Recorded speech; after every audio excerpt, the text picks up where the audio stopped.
we'll just continue. Two of the books that have appeared on him are complete biographies, which show what I spoke about last time, the complexity of the man and how he rose from very humble beginnings to become not just the world's most important rabbi, but one of the leading power brokers in Israeli politics. Incidentally, let me just point out that since today we live in an era, I don't know what it's like in Mexico, but in America, we have rabbis saying all sorts of things, even like, I don't know if you know what Starbucks is, but that you can't even go into a Starbucks without hashgacha on the store. It's refreshing to read how Rab Obadyá and his students would spend time at the coffee houses of Cairo, where it might have been that Chacham Obadyá picked up his love of Arabic music, Egyptian music. Now, anyone who reads the various works written on the life of Rab Obadyá is confronted with a paradox, I think, because on the one hand, his knowledge was unmatched. If you have ever studied his writings, you see that his knowledge was simply incomprehensible how much he knew. None of the other rabbinic authorities come close to him in this regard. In fact, I would go further and say that it's impossible really to take seriously a so-called chief rabbinate where he was not holding the top position. And as mentioned already, he came from a very humble beginning. He did not have the yichus, the lineage, which is so much a part of the rabbinic world. Furthermore, throughout his career, he showed great courage and compassion, be it during his time in Egypt, as we saw last class, when he battled against communal leaders who had no concern for halakha, or when he spent sleepless nights going over army files till not one aguna remained from the Yom Kippur War. It's no surprise that he earned the respect of admiration of hundreds of thousands, observant and non-observant alike. As I mentioned, his funeral was 700,000 estimated. Non-religious, or what we would call non-Orthodox Jews, were there too, traditional Jews. Those who knew Rab Obadyá, who were close to him, knew that he was a loyal and honorable man who was prepared to suffer the attacks of others in the name of truth as he saw it. Yet there is a paradox here, because the same man who spent most of his day at the most advanced level of Torah study in the years following his entry into politics, and only then, also showed a side more reflective of what we can call the low culture of his youth. Now, there is, to be sure, a positive side to us. No scholar in the Sephardic world was able to form an attachment with the masses like Rab Obadyá. If anyone attended his Saturday night lectures, going back a ways, I was able to go in 1985 when I lived in Israel, yeshiva that year. Anyone who was there can attest that and you can watch them now on videos, his mix of Torah, stories, and humor had great appeal for the man on the streets. And this is a quality he had already as a young yeshiva student, where it became apparent very quickly that in addition to his great knowledge, he had a gift for speaking to the less educated. Yet, together with this, Rab Obadyá was also known for numerous shocking statements, as well as for cursing out this or that politician, including religious politicians. Not surprisingly, the secular newspapers monitored his talks. They would send reporters to every one of his talks, and in the last 10 years of his life, they could watch on the internet, waiting for the next juicy quote. I don't think Rab Obadyá ever completely understood that when you're with a small group, that it's one thing to speak to a small group and you can use banter and speak to them what we call off the cuff. But when your comments are going to be broadcast on first by newspapers and then later by the internet to the entire world, you really need to speak in a different fashion. People will not understand what you're saying, and it could be offensive to them. So it was not, after a while, people got used to the fact that the man who soared the heights of Torah scholarship was able to come up with all sorts of shocking statements. And it's a paradox, because the same man who brought Shas into a labor merits government, an action which brought down upon him the wrath of much of the Orthodox world, was also the one who called Yossi Sarid Haman and Satan, stating, God will uproot him like he uproots Amalek. The same man who said that land can be given back to the Arabs for peace, and who had a good relationship with Hosni Mubarak, president of Egypt, also referred to the Arabs as snakes. So already we see we're dealing with a complicated individual. What I can say is that I hope that in the future, people will forget about these comments, which anyone can make comments like this. These were l'shah, as we would say, for the time, not l'dorot. I think we're going to have to split, some of these negative comments he made, shocking things he said. Those will not endure. Those will be forgotten. What will endure, of course, will be his great Torah knowledge and his halachic writings. The biographies, though, they cover all of this. They also speak about the difficult relationships he had with other rabbis, including with his own son, Rabbi Yaakov, who predeceased him, and from whom he was largely estranged at times. Books that have been published on Chacham Ovadia, published in his lifetime, also contain extracts from his diaries.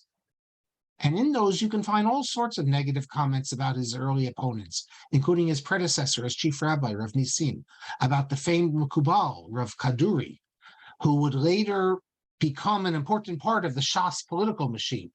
Neither of these books that I'm referring to explain how they came to these passages from Chacham Ovadia's diaries. The only thing we can conclude is that Rav Ovadia gave them this information. He cooperated with his biographers. We'll see why in a few minutes. Since Rav Ovadia often took positions, I just mentioned going into the labor government, labor merits, giving back land. Since he often took positions not in accord with the leadership of the Ashkenazi Haredi world, it's not surprising that he was often a focus of their anger. Not to mention the fact that the Shas party was taking votes away from the Ashkenazic parties when he was allied with them, when he took orders from the Ashkenazim, as it were. If you looked in the Ashkenazi papers, they gave him all the big titles, all the high titles that are so important. When he parts with them, then all of a sudden it becomes permissible for them to attack him in all sorts of ways. By the way, it wasn't only his political outlook that brought down the wrath of the Ashkenazi Haredim. I mentioned earlier that after the Yom Kippur War, he worked tirelessly to free all the agunot. This is an important element. You can see in Yabia Omer, his volume of Teshuvot, his lengthy Teshuvah dealing with this. His reputation as an outstanding posek was solidified by this. Any posek who deals with agunot has to read his lengthy Teshuvah. Yet I found in an Ashkenazi Haredi work discussing this episode, Rav Ovadia is actually referred to as Ovadia, without even putting a resh before his name. He is also derided as one who, quote, will rely on the teshuvah, even if it's from a book not accepted, such as from some author from Egypt or something similar. I would merely say that for the Ashkenazi Haredim, no author from Egypt in the last few hundred years would qualify as accepted, as their perspective is entirely Ashkenazic-centered. Standard works in the Sephardi halachic tradition, these are works such as Erech HaShulchan, Petach HaDavir, Yafel Alev, and the numerous writings of Rav Chaim Palachi, as well as many other Sephardic figures, are simply not regarded as having significance by the typical Ashkenazi posek. They're not in their canon. Although the dispute over the Agunot was an example of halachic disagreements between Rav Ovadia and the Ashkenazi Haredim, the fact is that had he never adopted a different political stand, they never would have disrespected him. And when I used to read the Haredi attacks on Rav Ovadia, I have to confess they reminded me of like a flea attacking an elephant. Rav Ovadia, he was so big that this is meaningless to him. He was the one who had the power and influence, and Shas was much more important as a political party than the Ashkenazi parties, and also had the purse strings to distribute money. Quite a success story, considering that in 1992, Rav Shach famously declared that Sephardim were not yet capable of leading, that they had to follow the Ashkenazi.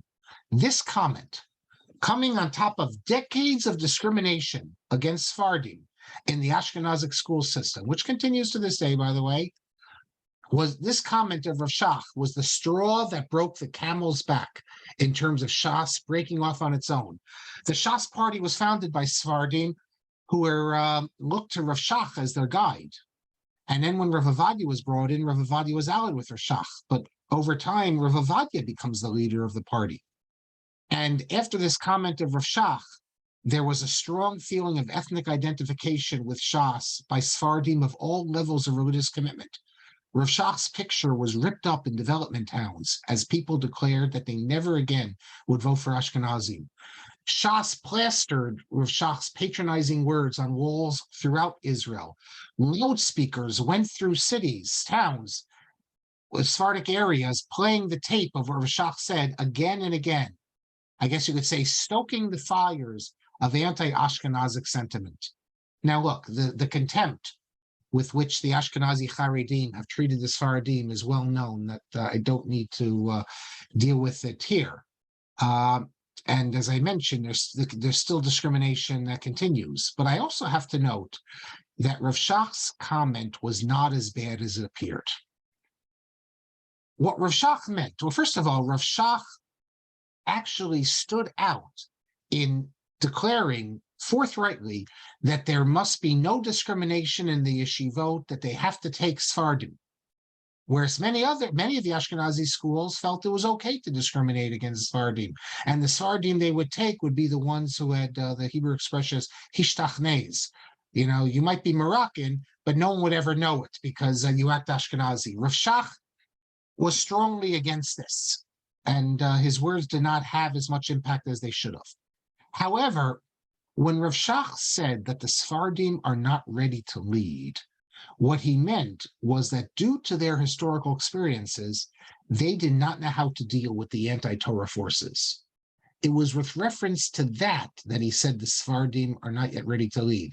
So, for example, for Rab Obadyá, it seems, and for many in the Sephardic world, their attitude was, what's the difference between Rabin or Perez versus Shamir? They're both Machalei Shabbat. They're both not religious. What's the difference? We can be with either of them in a government.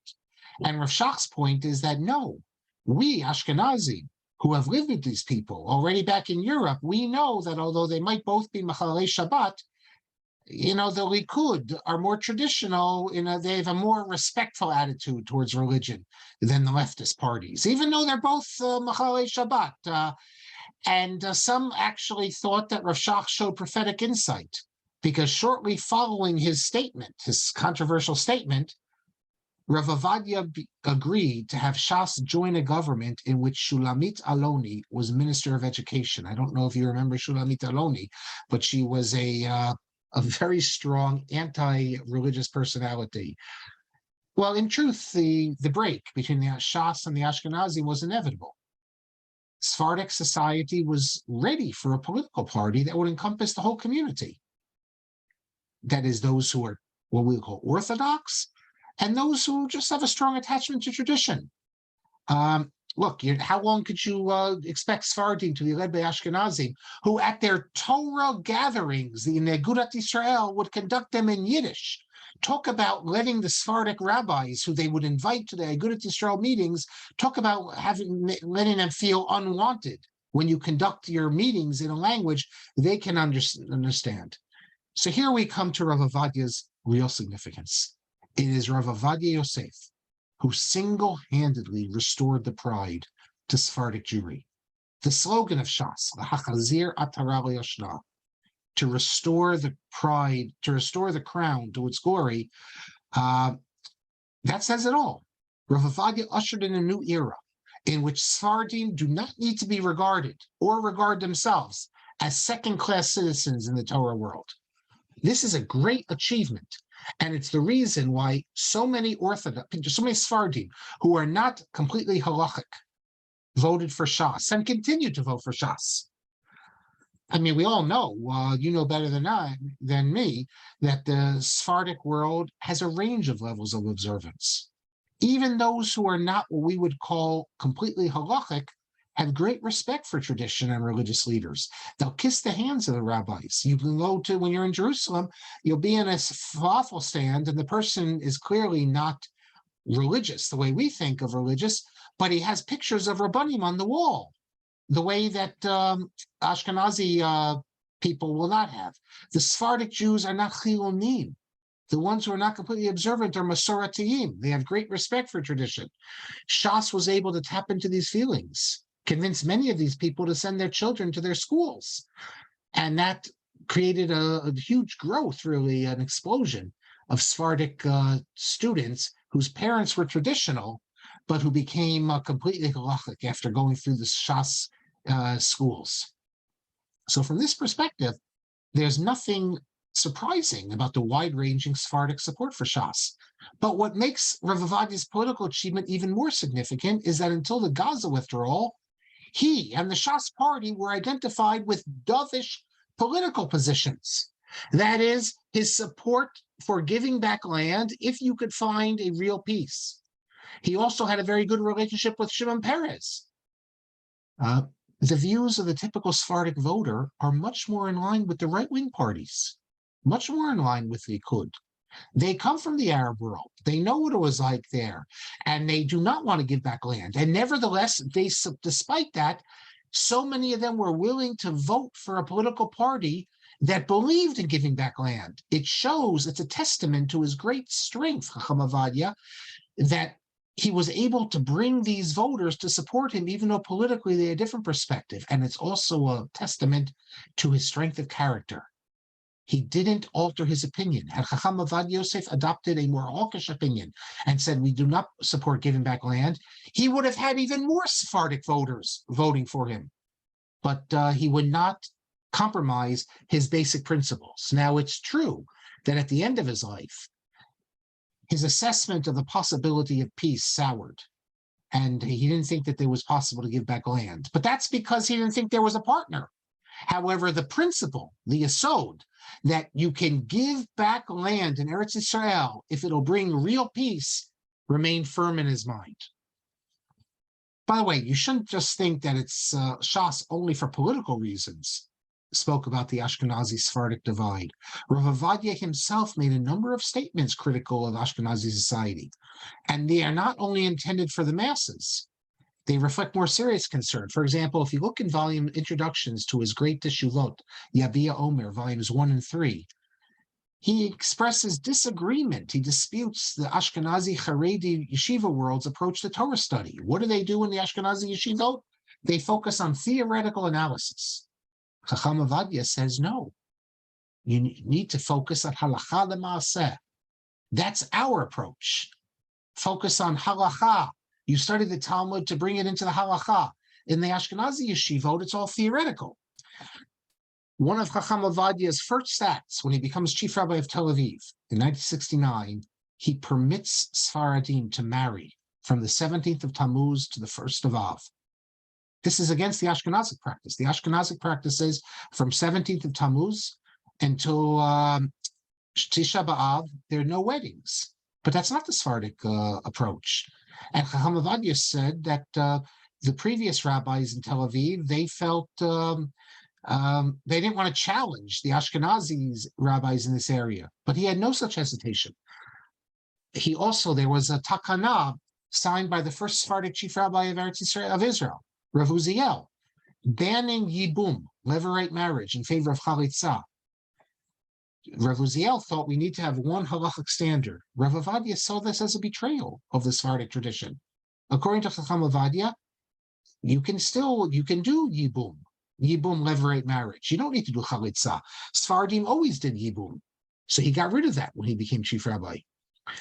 When he was Rav of Tel Aviv, he changed the language of the kashrut certification. Until his time, for Pesach, packages would say something like this: not kosher for Pesach, except for those who eat kitniot.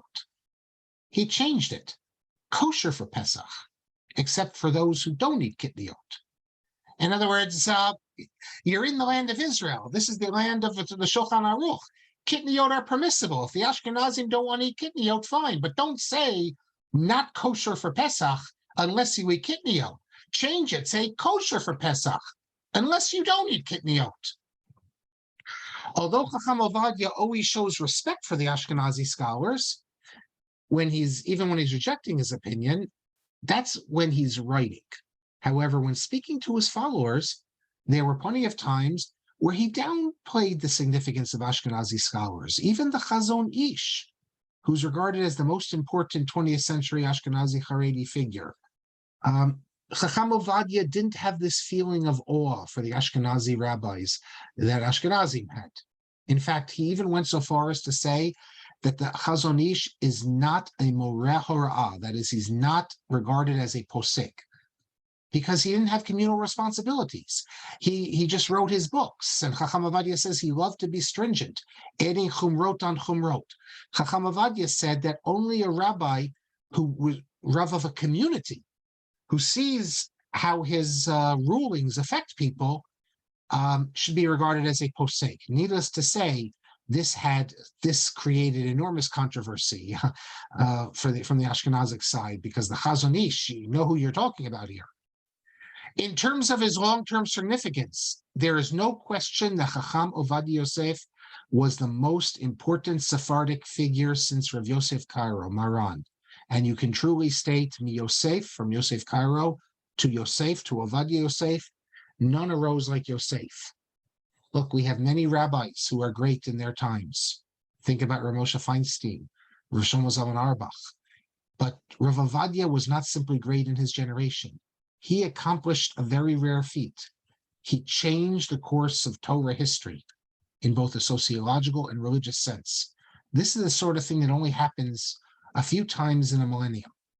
I mean, the typical thing is that after great rabbis pass away, their influence begins to wane. They're not so remembered so much. It's very rare that your influence remains. And that's what we see with Rav Ovadyah. And I will explain to you how he permanently altered the halachic tradition of Sephardic Jewry.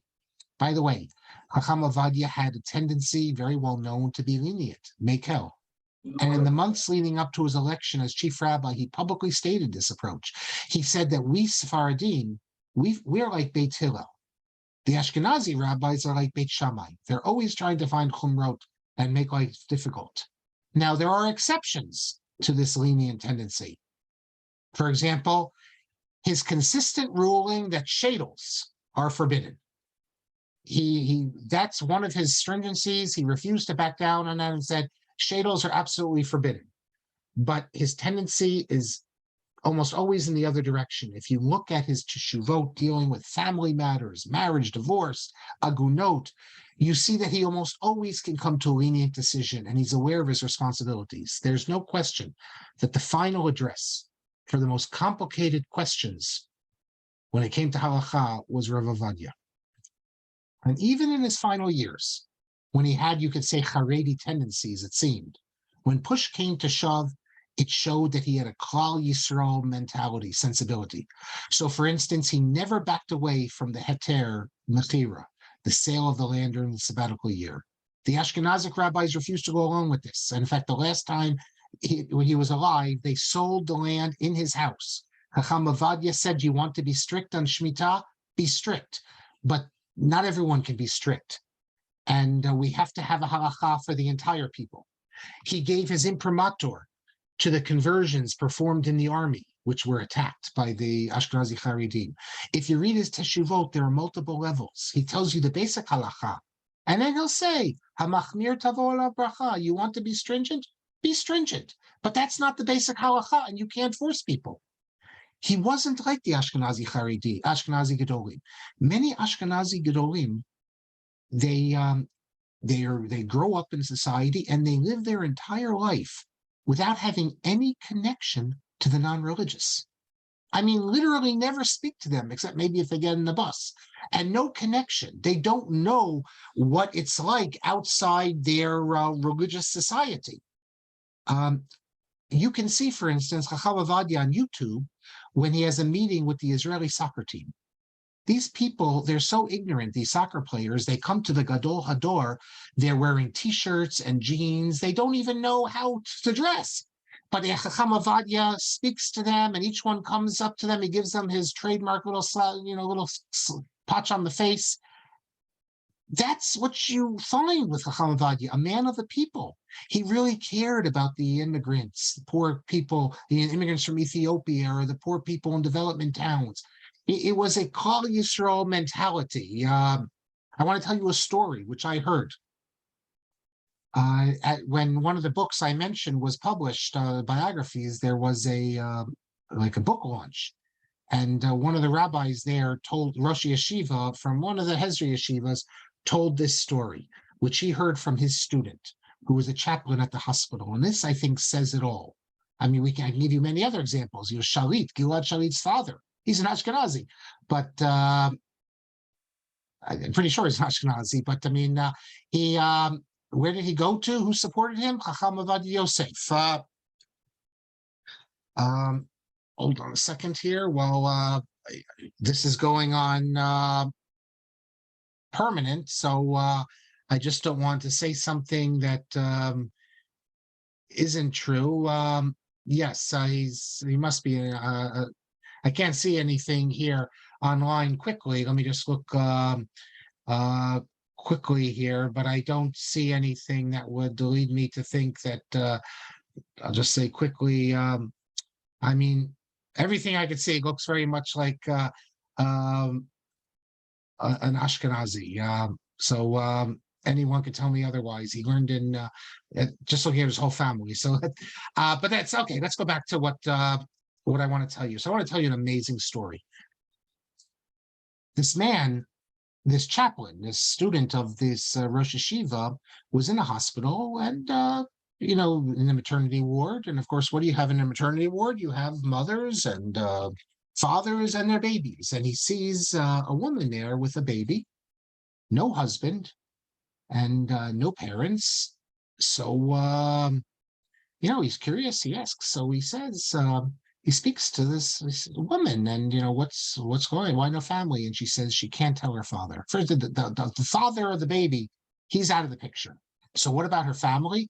She said, she told the story that although they grew up irreligious, I guess a Moroccan family, if I recall correctly, in her later years, after she had already finished high school, her father became more religious. Rab Obadyá would give a shiur every week on the radio, and her father would always listen. So her father became more religious. So now she grew up like irreligious when the father was irreligious. Now that parents are religious, she's still not. She says she can't tell her parents. Her father would never accept that she had a child out of wedlock. And so when this the chaplain told his Rosh Yeshiva, the Rosh Yeshiva contacted Rab Obadyá Yosef. And what happened is as follows. Shortly after that, this man, the father of the girl who had the baby, gets a phone call and to Rab Obadyá's office that they want to speak to him. And, you know, this is like in America, we'd say the president calls you, and it's a big deal. And this man is invited to meet with Rab Obadyá. No idea why, out of the blue, he gets a phone call to meet with Rab Obadyá. But of course, this is the biggest day of his life. And he goes there, and the Rosh Yeshiva was also there at this meeting, the one who told the story. He comes in, and Rab Obadyá is there, set up in front. He has some cake and something to drink. And he says to the man as follows: I want you to know that your daughter gave birth to a son. They just came out of the hospital, whatever he said. Now we're going to make a l'chaim here. I'm wishing you a mazel tov. And your responsibility now is to go home and help raise this child to Torah, to Masim Tovim, the rest of it. And so, I mean, this is like an unbelievable story of how you can't imagine it with other great rabbis. And it shows his connection to just the man on the street, the simple person, this child born out of wedlock from this girl, you know, totally irreligious, but that, you know, the grandfather can, it's a Jewish neshama to help raise the child. In terms of Rab Obadyá's lenient tendency, let me speak about other halachic matters. You see this again and again. Take gelatin. I don't know what you do in Mexico, but in America, we generally follow the kashrut organizations. They do not accept gelatin. They assume it's not kasher. That's the OU, the OK, all the big organizations. Rab Obadyá held that all gelatin is kosher. Dishwasher, one dishwasher is all you need for meat and dairy. This makes perfect sense on halachic grounds. But in America, it's not the minhag. But as with all such minhagim, it could change. But in the Sephardic world, it might be totally different. But Rab Obadyá, if this is what the halacha says in his mind, he doesn't need to say, well, let's be stringent. You want to be stringent, you can be stringent. But we're going to force everyone to buy a second dishwasher. Another great leniency. which would be unthinkable in this country, is his ruling that a restaurant that serves, I mentioned this last week, or when we met for Pesach, that serves milk products immediately after meat, or even together if they're both cold, must be given a hashgacha if it's requested. He calls this a chovah kedosha, an obligation, because these people who are coming to this place, if we don't give a hashgacha, then they're not going to eat kosher food. So better to give a hashgacha, and if they eat milk and meat, how is that any different than going to the supermarket and buying it? Rabbi Waldenberg, Tzitz Eliezer, is outraged by this. He doesn't understand. How can you give a hashgacha if they're serving milk and meat cold, even if it's cold? But I mentioned a few weeks ago, I don't know if it's still the case, at this sports club in Mexico City, Rav Moshe Feinstein agreed with this very same heter. Because if you don't do this, granted, it's not the highest level, you shouldn't have milk and meat in the same place. But if that's the best you can do, and you're not dealing with the most religious people, obviously, that's what you should do to prevent them from eating non-kosher. Sorry to interrupt. His position on Bishul, like Bishul Goy for the... I'm getting to that. We're coming to that. 2 minutes. You're like Okay. a Navi. Operating in an environment removed from conservative Judaism, which in the Sephardic world you don't have, he was able to look at the halacha without worrying, where it's going to lead to. If you look at the Ashkenazi poskim, take bat mitzvah, which is now accepted, but for years it wasn't, because the attitude was, this was started by the conservatives and we can't go along with them. No, for Chacham Ovadyah, if the Ben Ish Chai mentions bat mitzvah, then it's good enough for us. His vision was clear. In Eretz Yisrael, a Torah society that the Sephardic rabbis lead. Rav Yosef Karo, author of the Shulchan Aruch, that is what halacha follows. In fact, in some places in his writings, you get the impression that he thinks even Ashkenazim should have to follow Maran Yosef Karo when they go to Eretz Yisrael. In other places in his writings, he says no. He says only Sephardim. But it's unclear, because sometimes it seems to be saying that really, when we're one day, even the Ashkenazim will follow this. And he does say that an Ashkenazi can become a Sephardi. He has to take everything, the good and the bad, not just kitniyot to eat, but he says that you can become a Sephardi. Yet even with the Sephardim, Rab Obadyah's position, which he held from his youth, was controversial. I mentioned this already when we first met. Even as a young man, he insisted that we must, in the land of Israel, follow the Shulchan Aruch, even when it diverges from the Ben Ish Chai. Huge controversy. And you got to the point where some people, even, it's reported, burnt one of his Sfarim because they thought he was disrespectful to the Ben Ish Chai. We're talking about in the 1950s. They disrupted his shiurim. And I have to say that Chacham Ovadyah's position is a radical position, I think, because before him, no one actually said that everyone in Israel has to follow every position of the Shulchan Aruch. If you come from another place as a community, the tradition was you can continue with your own minhagim, but he said not. Now, there are some times that Chacham Ovadyah decides against the Shulchan Aruch. They're very rare, but there are a few, and that gets to the question we just heard. So, for instance, according to the Shulchan Aruch, a Sephardi, and Sephardim hold of this, Ashkenazim do not, that food has to be cooked, not just like the Ashkenazim, just lighting the stove, but the entire food process has to be done by the Jew. Well, what would that mean, therefore? Does that mean that a Sephardi can't go to a restaurant? Let's say you live in New York. I don't know the situation in Mexico, but New York, every single restaurant, without exception, follows the Ramosha Isserlis. That is, that the Ashkenazim light the flame and the non-Jew cooks the whole meal. Every bar mitzvah, every wedding. So does that mean that Sephardim cannot participate, cannot partake? Chacham Ovadyah says no. He says they can. They can eat at restaurants, they can eat at catering halls. He uses a safek sveka, a double doubt it's called.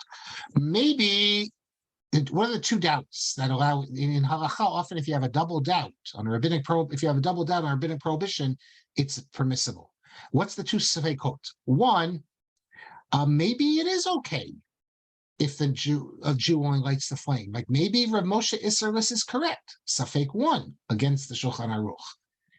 Safek 2, maybe the law of Bishul Akum does not apply to someone who's hired, a worker.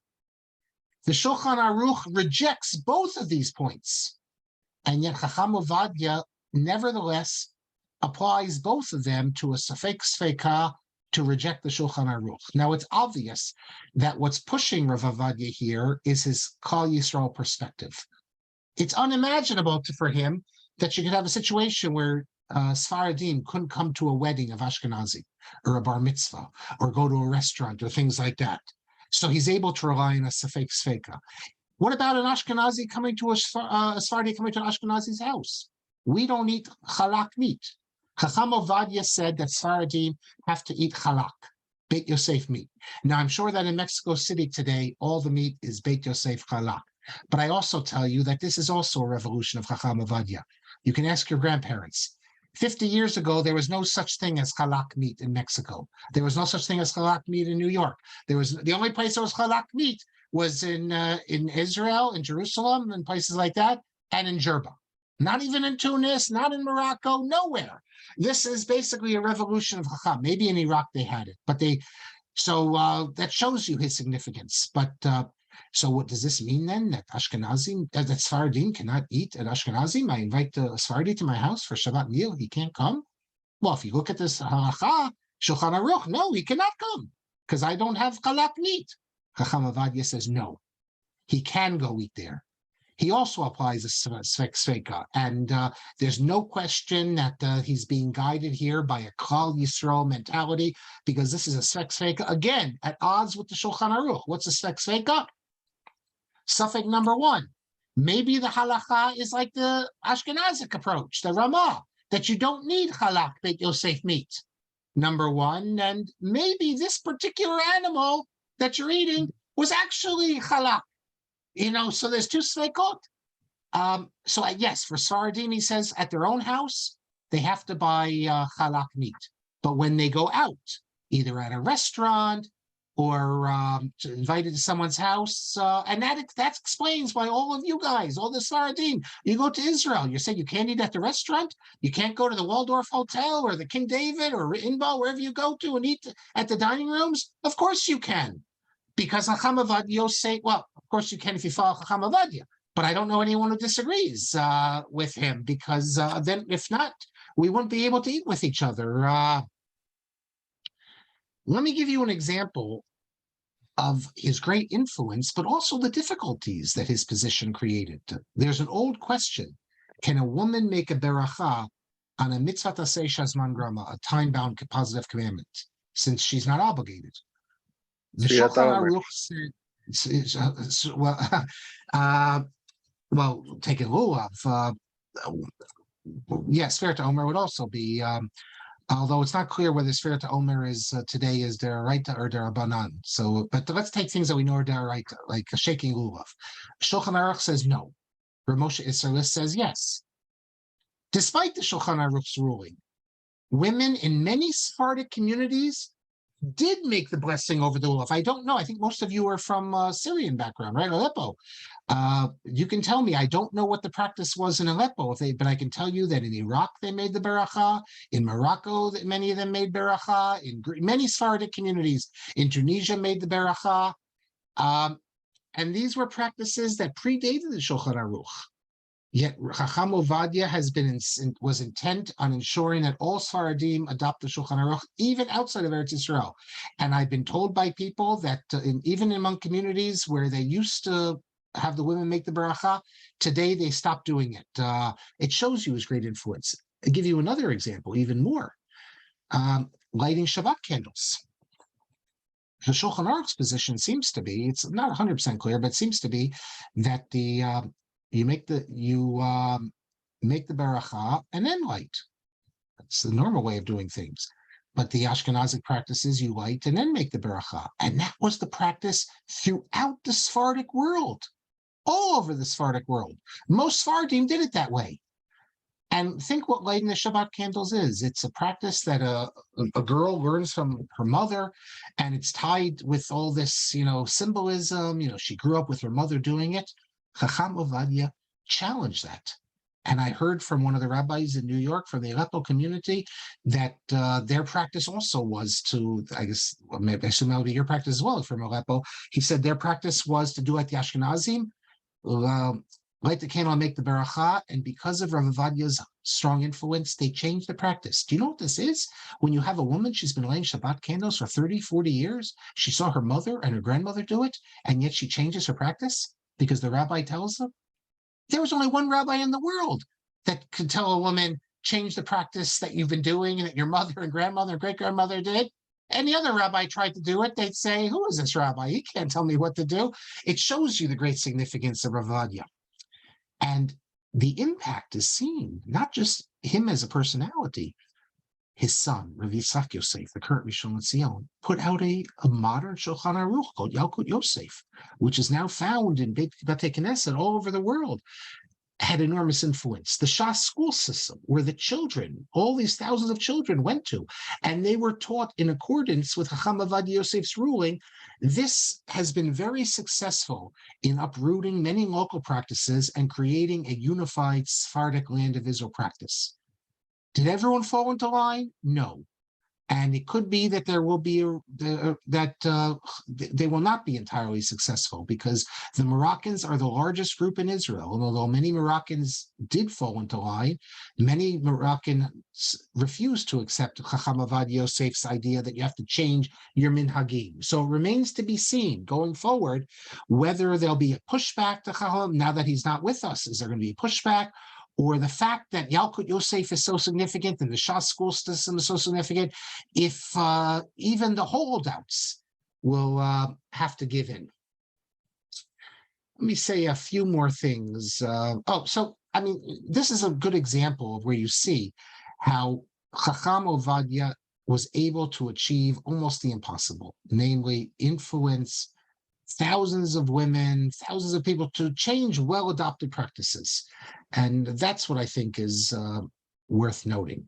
I just want to say a few more things, because really, we just touched the surface of Chacham Ovadyah. He wasn't just a man, he was really a phenomenon. Before our eyes, we saw the creation of a halachic tradition that permanently altered the direction of Torah Jewry, the Sephardic Torah Jewry, and quite unique. The one other area I want to mention is his great learning, because although I'm a great fan of it, and I have so many of his writings, the Ashkenazi Haredi world was never really taken in by his learning, never really was mavatal themselves, to use the expression. Why not? Why, when you look at he knows everything, why in the Ashkenazic world did they not see any reason to follow him and just not really give much regard to his approach? That's because in the Ashkenazic world, first of all, the focus is not on practical halacha, but also not on bikiyut. If you read Chacham Ovadyah's writings, the stress is on vast amounts of information, to use that to come to decisions. In the Ashkenazic world, that's not what the focus has been on. The focus is on original, new Talmudic insights. If Chacham Ovadyah would say to an Ashkenazi posek that, here's 20 authorities who disagree with you, the Ashkenazi posek's attitude is, so what? You can show me 20, you can show me 100. If I think my approach is correct and I can argue that point, then that's enough.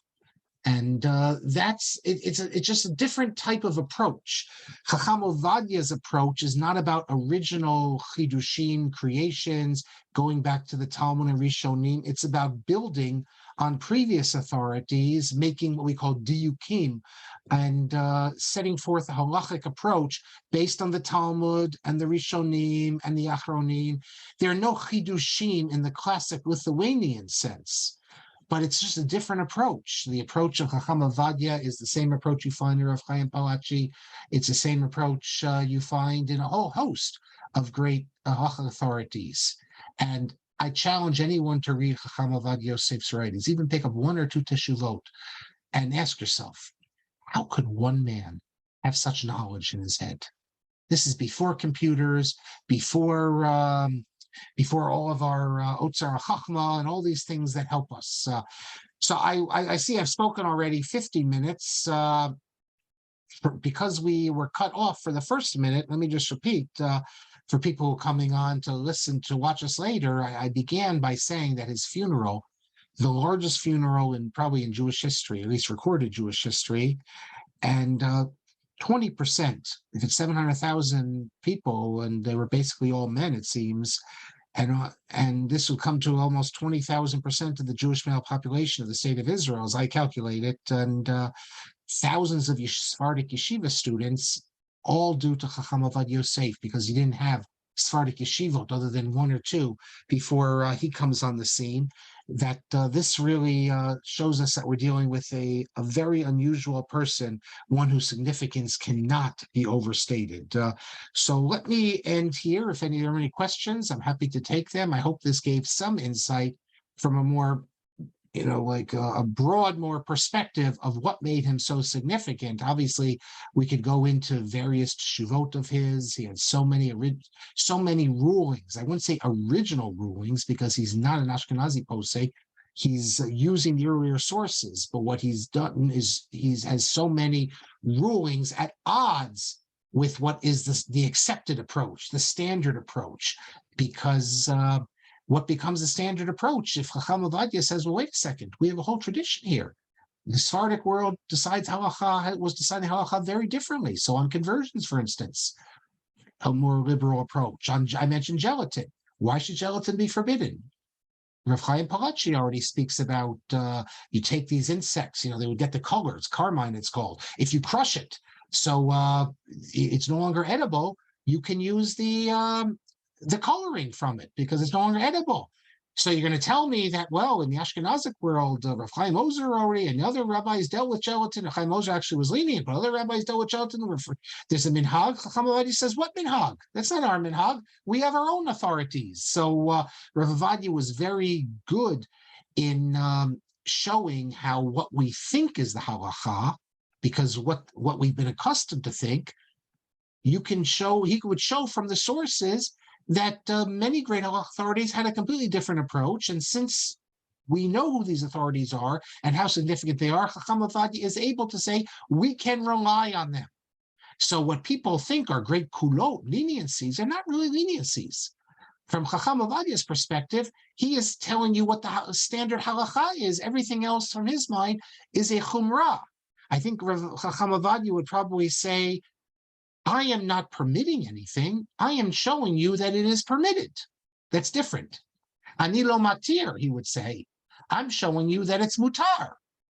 And that's why and when you read his teshuvot, it's hard not to walk away from that convinced that, that this is what the halacha should be.